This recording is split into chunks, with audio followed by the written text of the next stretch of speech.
If you marry, there's about a 56% chance that your marriage will end in divorce.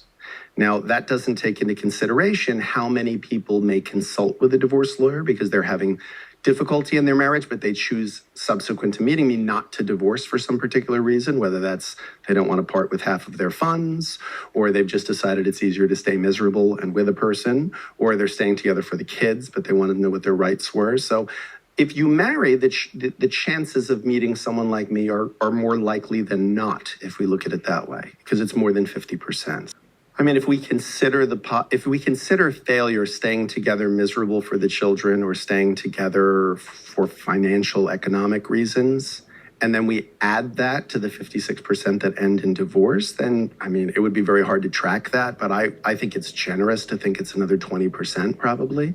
But I mean, think about what that adds up to. That means that you've got something that fails 75% of the time. That's a negligent activity. That is more likely than not to cause significant harm in your life. So I don't say that to sound like the Grim Reaper when it comes to marriage. I actually really think marriage is a lovely thing. 86% of people who divorce remarry within 5 years.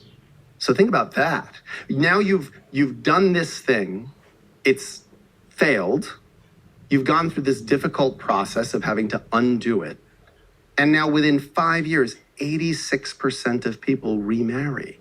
I mean, so that tells you how important this is to us as humans, how drawn to this idea, this technology of marriage we are. And that to me is fascinating because I've often said, like, I'm not sure what marriage was designed, what problem is marriage designed to solve? The thing, if I said to you, what purpose does this technology, this mug, what does it serve? Well, that's easy, right? It's hard to drink out of your hands and someone would have to keep coming up and pouring things in our hands. But marriage, something so ubiquitous that it's assumed, if you're dating someone for a few years and you say, guess what, we're getting married. Everyone goes, of course, phenomenal, congratulations, that's great, of course you're gonna do that. You know, you make an honest woman of her, of course.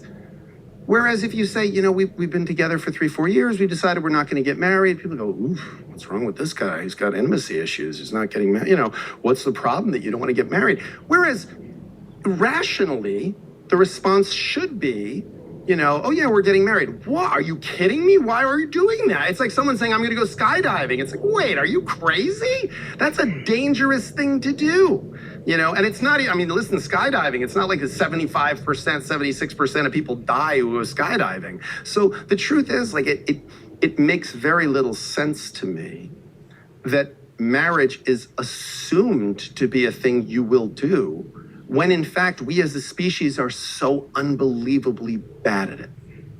This time it's different. It's this time I'm really in love. That other time when I thought I was in love, that wasn't it. This time it's different. It really, it's a blind spot, you know, and again, where does it come from? You'd have to ask people smarter than me. You know, it could be neuroscience, it could be the realm of a real deep social psychology, it could just be a cognitive bias. I have no idea. Whatever it is, we go, oh yeah, but this one's different. This one, I did a prenup last week for a guy who went through one of the ugliest divorces I've ever seen, and that's not hyperbole. Like, I've been doing this for 25 years.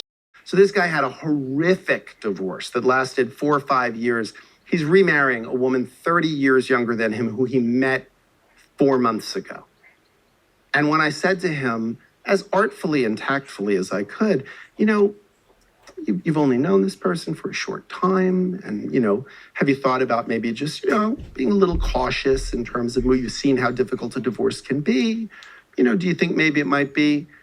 I was, oh no, I've never felt anything like this. I've never been this in love. I've never been so connected with someone. We just get each other. And, you know, it would be very indelicate and rude for me to say, like, snap out of it, man. You got to get your, like, really, you know, bring your logical brain to this equation. Do not bring the part of you that's just filled with romance and has Christmas in your eyes. Like, when you say to most people, they say, I'm getting married. You go, why? first of all, they look at you like you have lobsters coming out of your nose. Like the question never even occurred to them. Why? Well, because you get married. That's what you do. That's insane. But if you say to them, why? They'll usually say something that's a total non-answer. Well, I'm in love. Okay, what does that mean you have to get married?